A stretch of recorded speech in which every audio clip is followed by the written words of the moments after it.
Ladies and gentlemen, we move straight into our first panel discussion. The topic, redefining the future of BFSI industry with the power of cloud computing.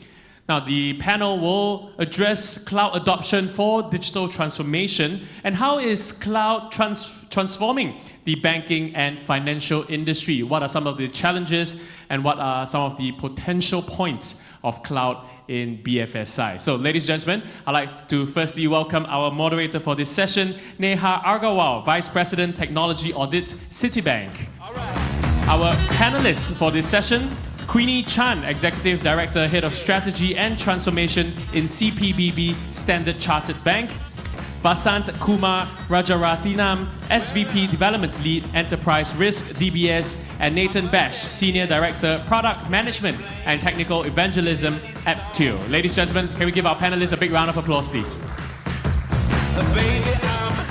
So, ladies and gentlemen, later on, there will be a chance for all of you to ask questions from the floor, and our moderator can choose to pick you up, and we will be having mic runners to pass the microphones to you. Just a gentle reminder, if you need to ask a question, please identify yourself and the organization that you are from. So with that, thank you. Please be seated. You can remove your face mask. So with that, I'll hand the time over to our moderator. Thank you. Good morning, everyone. My name is Neha. As mentioned, I'm from Citibank and currently working as a technology auditor. Cloud security has been my passion area. I'm a CCSP and I was a founding member of developing the cloud assurance practice at KPMG Singapore, my previous employer. Very thankful to 𝐂𝐻𝐸𝐿 Media and BFSI Summit for having us here and having me here to moderate this panel and share the stage with the esteemed panelists here and exchange our views on this very important topic. And as mentioned, looking forward to hear from our lovely audience too during the Q&A session later. 15 to 10 years ago, if someone suggested that the bank should invest or hand over their data to an external service provider who is geographically distant, which is run by people who your managers will never meet, would have sounded absurd, right? Like the very notion of ceding that level of control to an outside vendor with your most important asset, which is your data, would have been like daunting to say the least. But today, with the combination of technological capabilities and contractual trust, cloud computing is not just a viable option or something that people want to do, but more like a foregone conclusion with the technological viability and the financial efficiency that we achieve. As 𝐂𝐝𝐸 mentioned in her speech about digital adoption, now we are in an age of unprecedented mobility. We have smartphones have become our bank. Consumers are using technology or exploiting technology or financial services on the go. So digital adoption and with cloud computing has brought benefits, not just to the players of the industry, which are our financial organizations, but to their customers as well. Right? So to hear more about strategy and digital transformation, I would like to invite Queenie to let us know more about how banks are doing this and achieving digital transformation through good strategy and involving a use of cloud adoption. Cool, thanks, Neha. So first I'll just briefly introduce myself. So my name's Queenie. I'm the Head of Strategy and Transformation for Standard Chartered Bank in consumer, private and business banking area. So my key role is to define the strategy and also mobilize the transformation agenda, cloud being one of them, rationalization of application being another, and also looking at from a resilience perspective, what does it mean? So good question. I think cloud is definitely a big enabler for us. But for Standard Chartered, I'll focus more on a few of the use cases that we have. One in particular in CPBB, how we have actually planned our cloud journey. Because a very good cloud transformation needs a very clear, defined strategy and roadmap. So we started this journey a few years back, and what we look at it is, instead of focusing migrating this app or so forth, we took a top-down approach. So for example, within consumer, private and business banking, we have 300 plus apps. You know, it serves more than 50 markets. You know, some are global instant. So, you know, it's not just cherry picking one or two apps to migrate to cloud. We see it as a strategic investment. So what we've done is we've done a top-down approach, and it's an architecture-led approach. We assess each of our application, what state they are in. Not every application is cloud ready, or you should invest money on, right? So what we look at each application is which one are the applications that we continue to invest, which one we retain just to keep the light on, and which one is eventually it's going to retire. Because we don't want to just migrate to cloud. That's not a transformation. It's all about how do you juggle, you know, the different modernization, the rationalization. You know, in a bank, as we, you know, service more market, sometimes there are duplication of systems. You know, there's legacy. So we want to look at it from a holistic picture and actually address some of them. So for our strategy, it's not just cloud, but also about rationalization and modernizing it. And that's where you really get the real benefit from a cloud perspective. So we did a top-down approach, and our approach is called a value-based approach. It's not just about costs. You know, we don't just look at the total cost of ownership, how much you're going to save, but we look at each of the application. Does it have a lot of obsolescence and legacy we need to fix? Where is it at with the cyber posture? So how do you do more with less and kill 2 or 3 birds at the same time? You know, when you migrate to cloud, you have to address some of the obsolescence. You know, so bundle that up to get synergy. And that is where we put together a business case and a roadmap to go with the business, because cloud, it's not a technology-driven initiative anymore. It's in combination with the business, right? And being able to showcase that and prioritize. So, you know, we have a 3 to 5 years roadmap prioritizing all our list of application and, you know, working with the business to get the funding. One very strategic and bold move that Standard Chartered made, you know, in 2019 is we decided to make one of our crown jewel application, our core banking platform, which integrate with more than 250 systems in the bank to cloud. It's bold, and you know, you will hear more later on when I share more about the hybrid system on that. But that really helped us to pave the way of where we are now. As of today, 12 of our core banking market are already in cloud. So that's one of the, you know, key differentiator with our strategy in the CPBB space. Other use case in cloud, how we are disrupting the financial service market, I'll refer to some other work outside of CPBB. Not sure whether you guys heard of Mox Bank. It's a mobile-only, cloud-native digital bank in Hong Kong. You know, we partner with different telco and lifestyle Asia leaders to join force to create this bank. From getting the license to building the whole functional bank that sell retail product and also lifestyle service, 18 months. Build a whole bank in 18 months from licensing. And this cannot be done if we don't have cloud, if we don't partner with our, you know, cloud provider, with AWS, and, you know, our core banking system, you know, to achieve that. So that's a major achievement, and that's what we're talking about, disruption, right? Speed to market, having the right infrastructure and having the right services that you can use from cloud. Another example of use case you see for Standard Chartered Bank is a program called Nexus, which is platform as a service model. Another cloud platform where, you know, we help different financial services. We talk about KYC onboarding, right? All the different fintech partners. That's one of the hard part. How do we build a platform of service that, you know, provide those? So, you know, they don't need to worry so much about, you know, all the onboarding, the compliance, and so forth. That is the platform as a service. And we are partnering with different e-commerce business, different retail business. That's a focus on how do we tap into the unbanked customer. Because there are still so much out there. So, you know, we are pivoting from a traditional bank, but doing more partnership work in that space. Last but not least, as part of SC Venture, we also recently have a launch of a venture called Let's Bloom.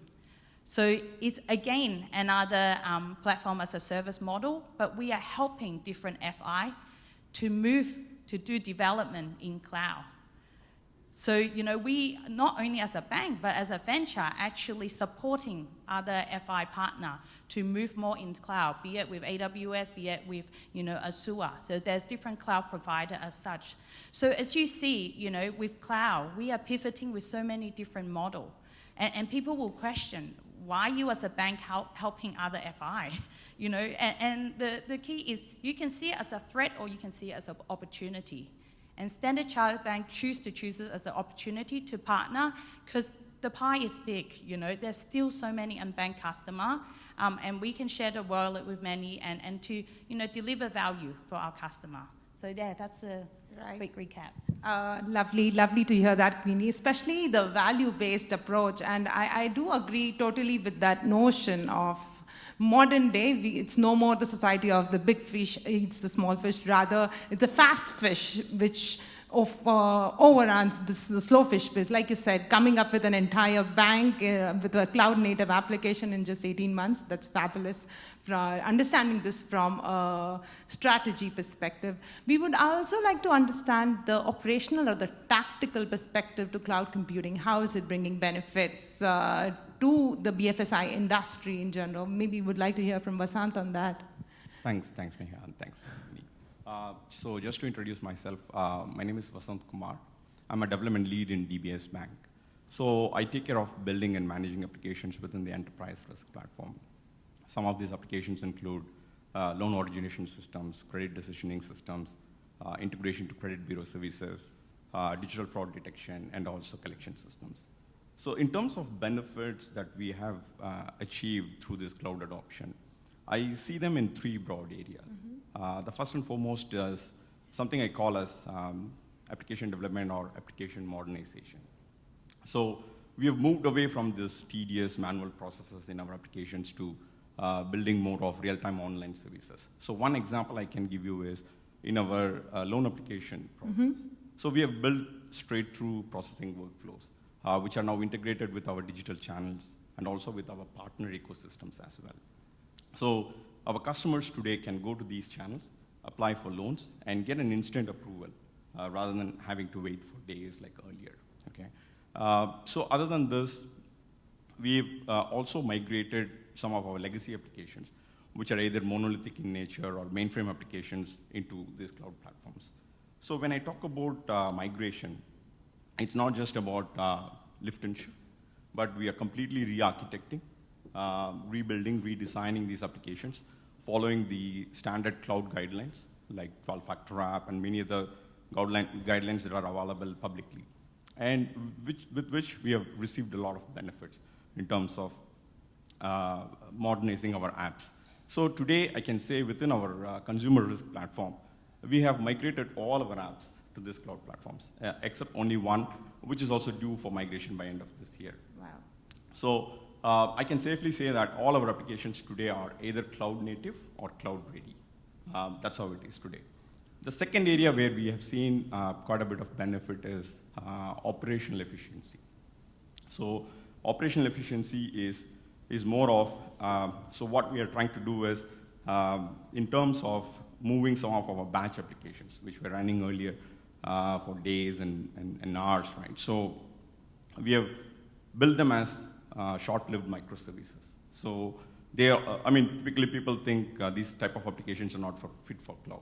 But what we are trying to change that in terms of how we build these applications. So we are building them as microservices, which can be deployed into these cloud platforms as well. So apart from this, the cloud platforms also provide you with a lot of critical functions like auto-scaling and real-time observability, which are also key to improve our SLA for all our applications. The third area where we are seeing also quite a bit of improvement is more on data. So today, most of the organizations are following this data-first practice. So the way how we bring data together and how we derive insights out of this data is also very critical for us. So today what we have done is we have built data pipelines in all our applications, so which facilitate bringing the data into all into a central location. So with this, what is happening is the data is available readily, and in a faster manner, so that we can build a lot of data-driven applications, which are also facilitating key critical functions within the risk platform. Some of them, it's like real-time credit decisioning, digital fraud detection. So all of these are now possible with adoption into cloud. So most of it, what I just said, is not just applicable to DBS, right? It's applicable to most of the banks as well. Yeah, wonderful, yes. Especially like you mentioned about the loan origination module, like a simple thing which has been going on for years and it would take days, but now with cloud adoption, it has been cut down to like just a percentage, a small percentage of what it used to be. So that's indeed heartening to hear. And like you said, yes, it's not just one bank which is reaping the benefits of cloud, but it's across the sector. And these benefits, like you mentioned, are what we are going towards. But to understand how to reap those, we need the right tools and technologies. And during a pre-panel discussions, we also had talk about FinOps. So I would love to hear from Nathan on the FinOps perspective of cloud adoption and implementation. Nathan has flown down all the way from Australia for this panel, so very thankful to you. And would love to hear your thoughts on this. Yeah, definitely. I think Queenie really sort of hinted at as well. You know, it really is a value-driven conversation. That's a business value-driven conversation with technology. And that's where FinOps really comes in. FinOps is the way that you extract maximum business value from your actual investments. So in terms of having a cloud vision, you also need to have a FinOps vision. What is FinOps going to look like for your organization? Your organization is going to be unique in terms of the drivers, in terms of what you actually want to achieve, your priorities, and also your capability, which will also change over time. So being able to build out a vision of what is FinOps going to look like for me? What does good look like? If we break it down into people, process, and tools, the quick answer, and the question I get from everyone is, well, what should my vision be? How much do I invest in FinOps? The quick and easy answer is to look at your security and look at your operational efforts. They're well developed within most organizations. So in terms of looking at your people, how big's your security team? What's their level of experience? What's their level of tenure? That's going to be something that you need to build towards with your FinOps team as well. In terms of your processes, how well developed are they? You know, you'll have monitoring in place, you'll have alerting, alarming. If you have an operational event in the middle of the night, you're going to get alarms, you're going to get notifications. You'll also have things like escalations. And again, probably the biggest investment is going to be in how do you avoid these events, because you want to avoid cost events in the FinOps. And also in terms of tooling. Yes, the amount of money that you would spend, the amount of effort that you spend in configuring the tooling as well. Tooling is useless unless you have it being used effectively and you're actually getting insights. So think about the things that are around tooling. The amount of training that you need to invest in being able to use the tools, configure the tooling for your organization to be able to get those insights. And definitely from an enterprise level, you know, we're talking about finance, access controls as well. You want to make sure that you restrict the amount of data that you have around your usage to the relevant teams as well. And as you start to progress on that journey, you're going to start to get those insights. You want to make sure that you're progressing in your cloud, you're accelerating. You can start to make adjustments as you're getting those insights. Where am I doing things really well? Spread that knowledge throughout your company so you continue to run faster. Where do I need to devote more resources because I need to improve my position? That's what that's going to tell you as well. And that's all value-based proposition coming out of FinOps. Right. Wonderful, wonderful, Nathan. Yes, especially like you spoke about, we just cannot focus on one angle. It's the people, process, technology, the entire triad that needs to look at and see to it that you can balance them out before you go towards your cloud adoption. That actually reminds me of how you tend to, or you need to think out of the box sometimes, like the example of Netflix when they were moving from shipping, the evolving business model of shipping DVDs to, you know, streaming video over the web, and they didn't have, there weren't many commercial tools in the market to support them or to support the massive cloud infrastructure. What they did was They turned to open source tools. And Netflix enlisted hundreds of developers to actually build the famous Siemens Army, which is basically a suite of automated solutions which continuously stress test Netflix's cloud infrastructure so that they are, they're aware and they can identify and correct vulnerabilities before it hits the customers, right? So, banking has had their own share of challenges in their cloud adoption, security being foremost, being it multi-tenancy, data commingling, or even simple human lapses like shared passwords or setting up multiple root accounts, which I have seen in my consulting career very often, even with big institutions. I would like to try to understand from you, Queenie, what challenges have you seen in general from a strategic perspective for cloud adoption and how they could be tackled? For me, some of the recent challenge I saw is operation resilience. So the regulator have continuously increased the bar of resiliency. What do I mean by resiliency in terms of high availability? How fast can you recover your application?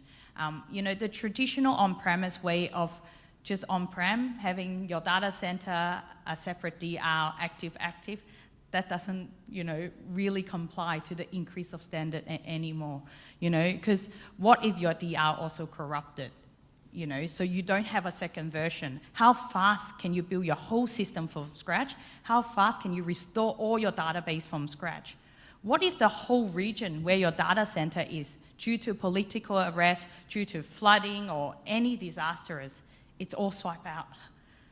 How fast can you rebuild it if your other backup copy is in another country?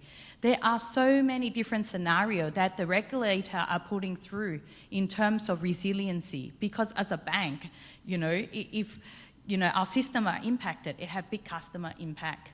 And recently one of the study I've seen in resilience, and I didn't know until I was partaking in this program, is, for example, in Standard Chartered Bank, I'm not sure whether you guys heard of Falkland Island. We are the only bank in there.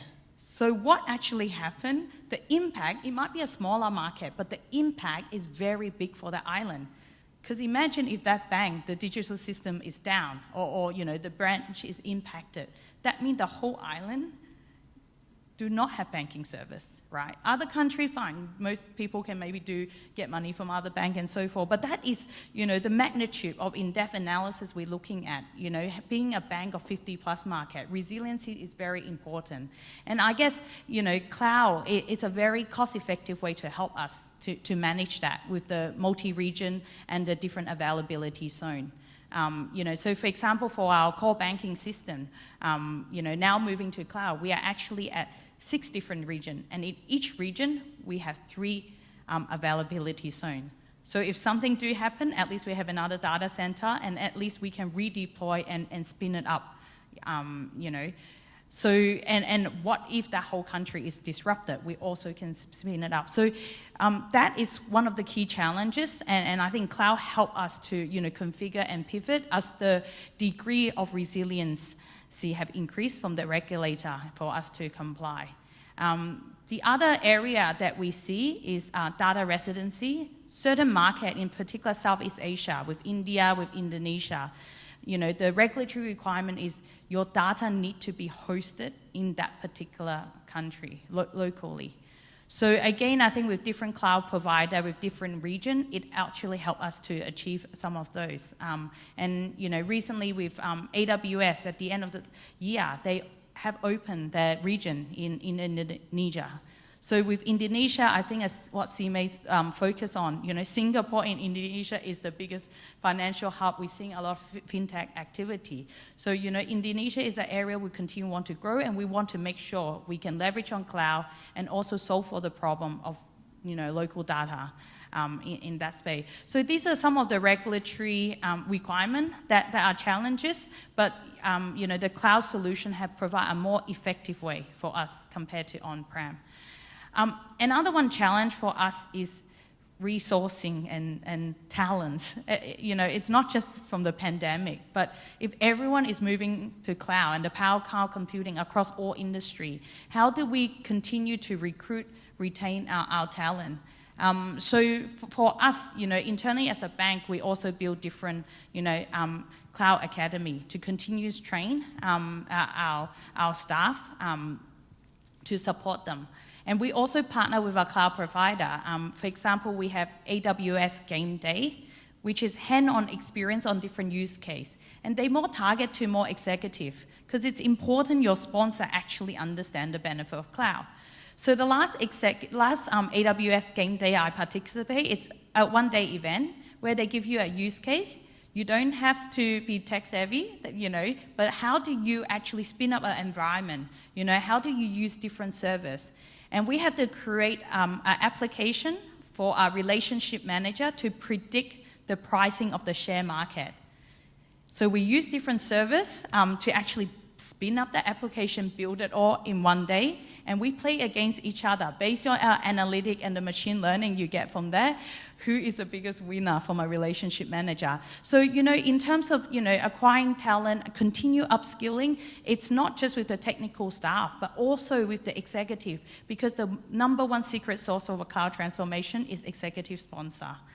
You want to make sure there's alignment in biz and tech, and they understand the key benefit of, you know, what we're doing. So, yeah, these are some of the challenges I see and how we are currently looking to mitigate and approach it. Right, wonderful. Yeah, especially like you mentioned, the technological capabilities now are actually supporting the new requirements. For example, if you had your regulatory challenges, and but I remember when setting up my the cloud setup in Microsoft Azure, you easily go and see where your data. So for each data item, you can now see which availability zone, which country, where your database is being hosted. So because these systems are now more and more transparent, you are able to abide by regulation and you're able to achieve the outcomes which you want from implementing these technologies. Though there are architectural challenges, there are operational level challenges, for which I would like to know from Vasanth how in your experience this has been, and how can BFSI industry in general and help tackle those? Sure, Neha. So with all this cloud adoption, right, so one of the key things that most of the organizations do today is having this multi-cloud strategy. Even what like Queenie mentioned, right? So everybody wants to have different cloud platforms to operate, and then they want to put their applications in those different platforms. So with this multi-cloud strategy, right, there are both challenges and advantages. So let me talk about the challenges first. First and foremost, application deployment into each of these platforms are very different. For example, some require containerization, some don't. So there is always this challenge of how do you have a consistent pipelines to build, and then you will be able to deploy this into these different platforms. And next, coming to each platform, they all have different tools and processes to use as well. For example, they have different ways to do your configuration management, secret data management, object data storage.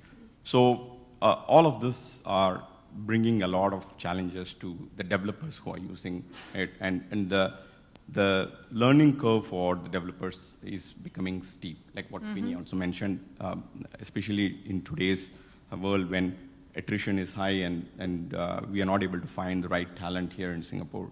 Having to find the right skill sets to manage this kind of multi-cloud environment is becoming a challenge.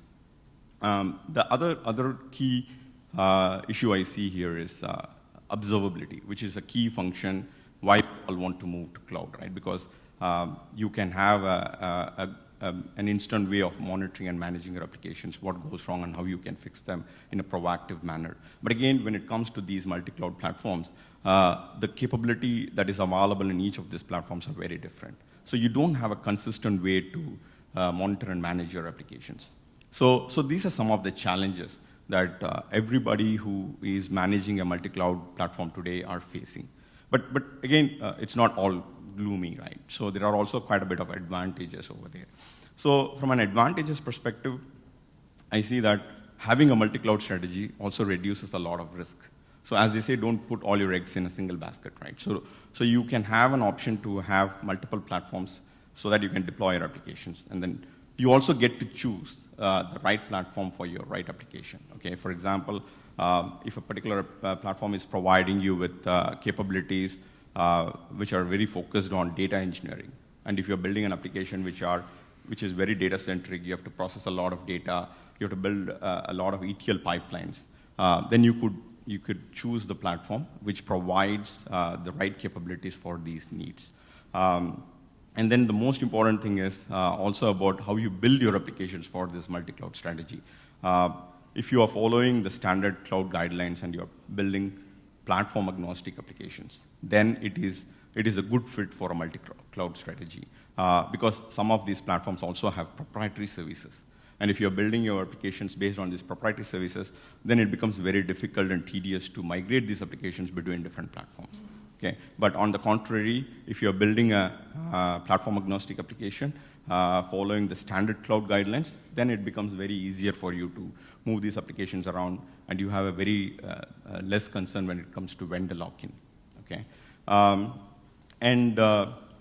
The key takeaway from here, I would say, is you need to have a multi-cloud strategy, but you also need to invest on building platform agnostic applications, focus on the fundamentals of cloud guidelines, and then I think that should be good enough for anybody who is engaging on this multi-cloud strategy or even cloud adoption today. Yeah, that's what I would say. Right. So both our experts here have spoken about having attrition and people issues. So any of you are, talented pool of audience, please reach out to them in case you have the right talent to fit into the needs they have, and it would be a win-win situation for all of us. To hear about, you spoke about FinOps, Nathan. Would you like to add about challenges which are specifically for FinOps, or how can the BFSI industry tackle those? Yeah, and I think first, I love to look at the challenges in more, a technical and also a business approach. In terms of the technical approach, you've got the tooling. As much as the tooling is a solution to some of the challenges, the size and the scale of enterprise means there's also some challenges with the tooling. We just heard things like multi-vendor, multi-platform. You need to make sure that the tooling is going to easily expand across multiple vendors. Even if you're with one vendor now, they are investing heavily in their functionality, and it could be of immense value to choose another vendor for a new workload. So making sure that you're not going to lose the benefits of tooling if it's a little bit clunky and the overheads of operating across platforms isn't there. In terms of the sheer size and scale of the FinOps problem, we're talking at least hundreds of thousands, millions of lines of information that need to be processed multiple times a day. There are many customers that have over 1 billion lines of data of their cost and usage that needs to be processed.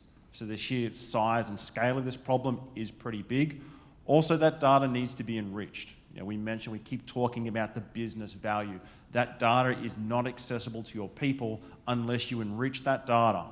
Things like your organizational information, your account structure, things like tagging, so that you can ask it a business question and get a meaningful business answer back. Who created that particular resource? What was that resource created for? Why is that cost there? What's it contributing to? But also you need to start to put your strategy in there as well. Are you trying to move away from a different vendor? Configure an alert. If something is created with that vendor you're trying to move away from, you can stop it pretty quick as well, so that now your tooling is aligned to your business and your strategy. So that's from the technical perspective. From the business perspective, FinOps is a bit of a double-edged sword. It's not that hard for a FinOps person to go into an organization and say this, and save hundreds of thousands, if not millions of dollars of cost. Organizations love to hear that. That's a great headline, and they start to get really excited. But that's actually getting caught in what I call the waste cycle.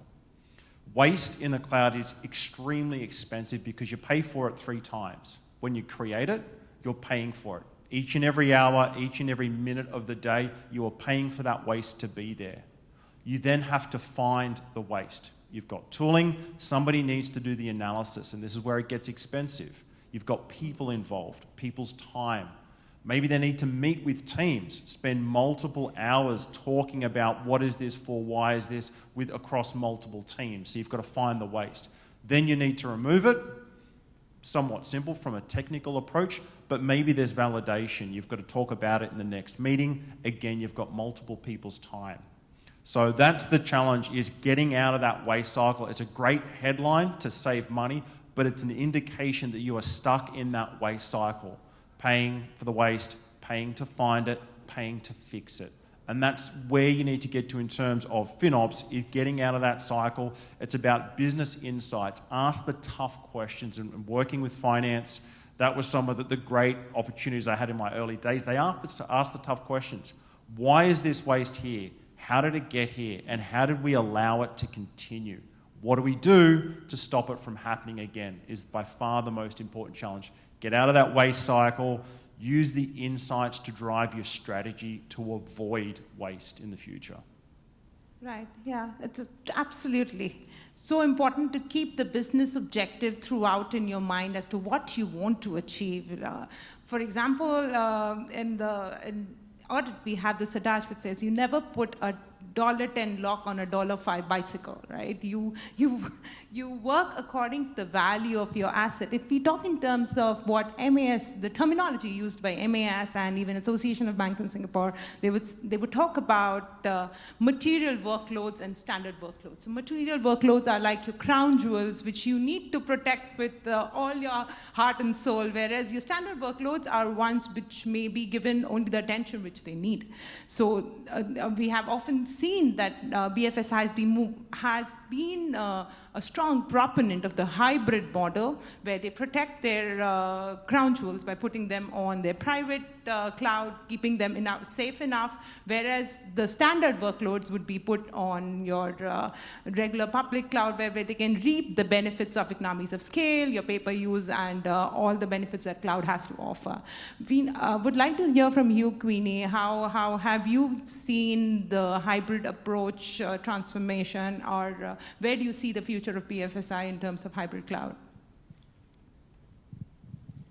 Sure. So as a bank, as mentioned, operating in 50 plus market, not every market yet, cloud approved. So, for certain market, we do need to look at a hybrid approach. For example, for us, for China, it's still an area that we're looking in for our on-prem solution. With Indonesia now, we solved the data regulatory issue. There's a solution so that can also, be more cloud ready. So we do look through for each of the market. We actually have a cloud approval dashboard. So far, out of the 40, we got a 48 market. For material and non-material app, what is the expectation and process for each regulator to allow us to go to cloud?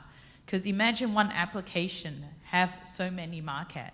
That is how many country door you need to knock on, to make sure you comply to it. And that's why the whole value-based approach is important. It's effort required to get all the regulatory approval. So you want to make sure you really invest in the right application.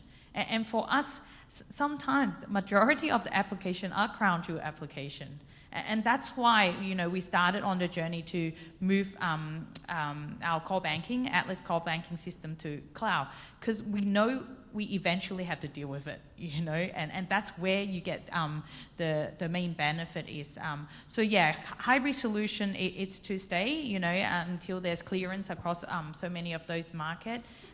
But yeah, it's a strategy we continue to look into. Yeah, that's so true. Even in developed markets, I remember this quote from Ravi Menon, the managing director of MAS, saying, some quarters still think MAS does not support cloud. It's not true. So MAS is supportive, as she may also mentioned, of fintech, of going ahead. But yes, with caution, with having the right mindset towards a balanced, value-based approach to see that the customers, the entire banking industry is protected from the challenges or the issues which can arise when you take up a technology too fast, right? How would your thoughts be on this, Vasanth? What do you think? Sure, Neha.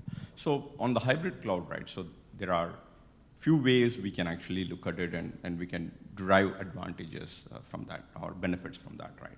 So one, we talked about the data security, which is paramount to all the banks, right? So there are two approaches to it. One is if your application have got PI data, customer data, and if you want to protect it, it's okay to keep the data in your on-prem data center rather than putting that into cloud, which can be well protected and managed. The other option is not just the data, but if you have a critical service and you think it needs to be managed in a different way and in a more secured way, you can have the entire service hosted in your on-prem data center rather than putting that into cloud. But other than the security part, I do see there's quite a bit of advantages when it comes to using the hybrid cloud, right?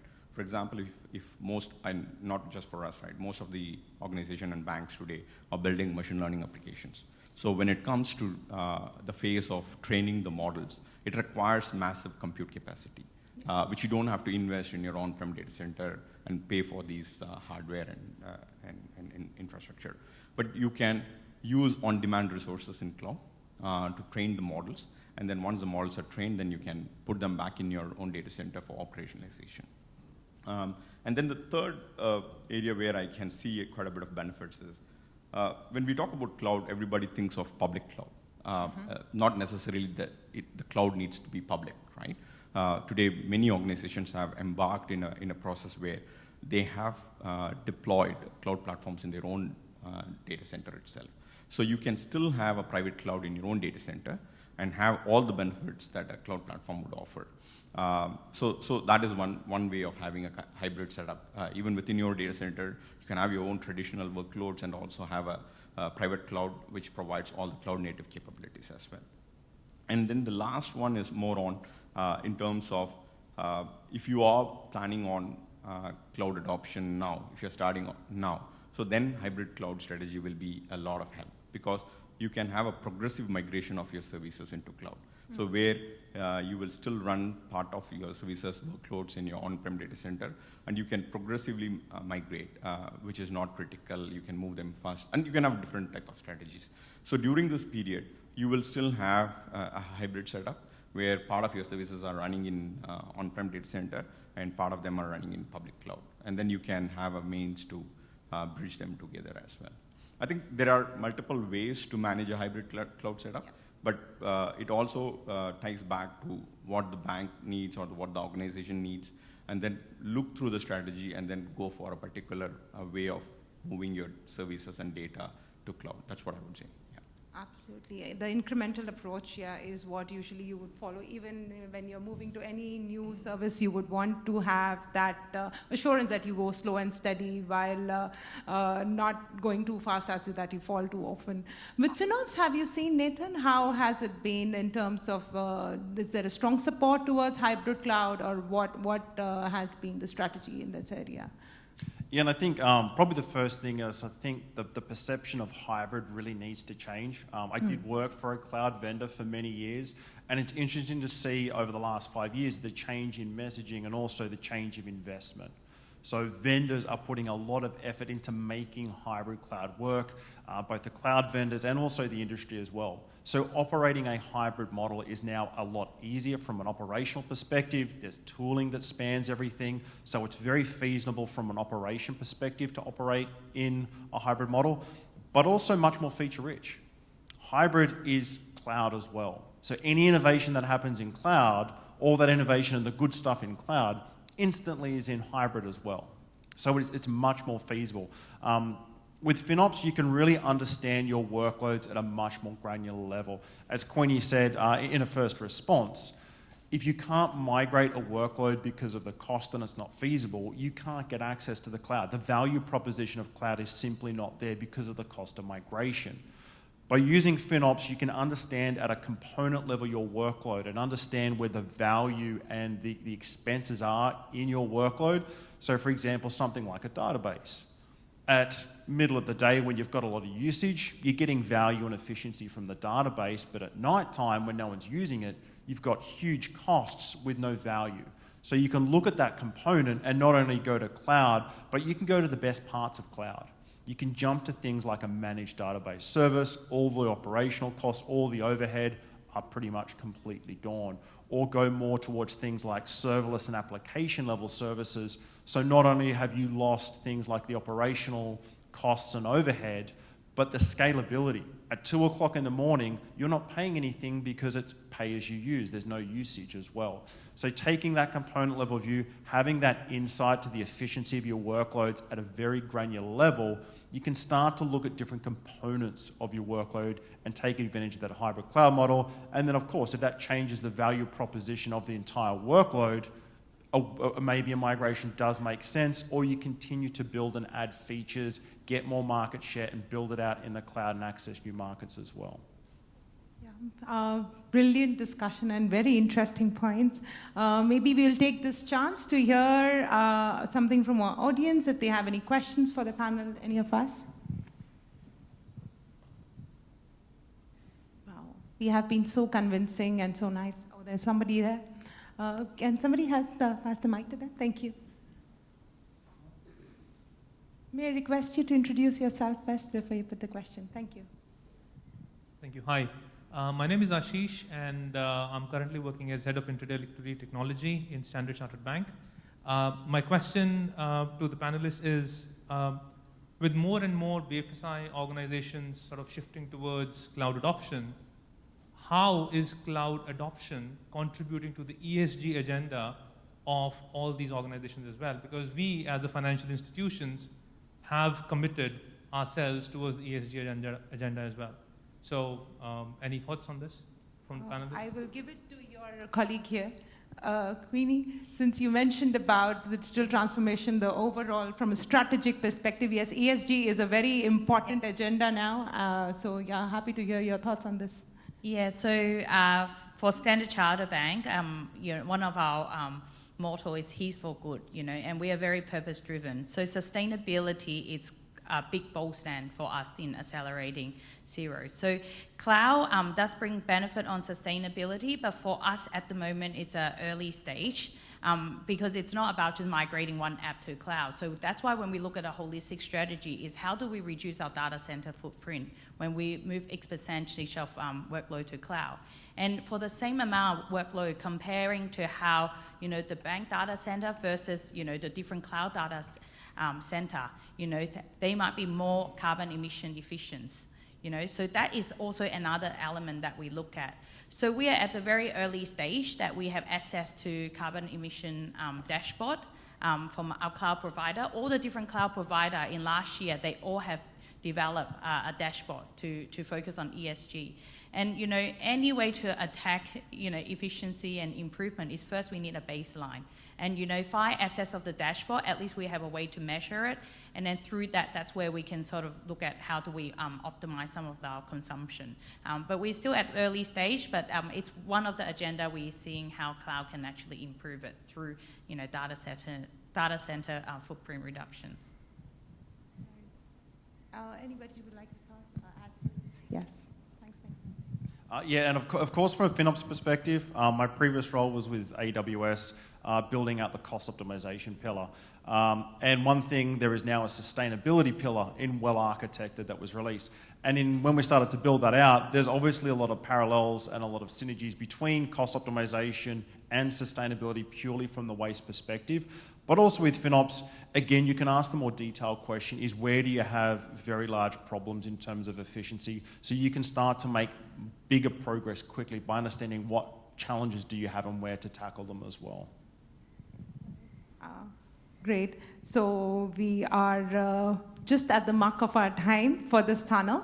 So thank you very much. On behalf of all the panelists, thank you to the audience for listening to us patiently, and hope you have had a good morning and had some insights to take back with you. With that, have a good rest of the day. Thank you very much. Thank you very much to our moderator, Neha Agarwal from Citibank, and a big thank you to our panelists as well. Thank you. Queenie Chan from Standard Chartered Bank, Vasanth, Kumar, Rajarathinam from DBS, and Nathan Besh from Apptio. Ladies and gentlemen, can we give them a big round of applause once again? Thank you to our panel members.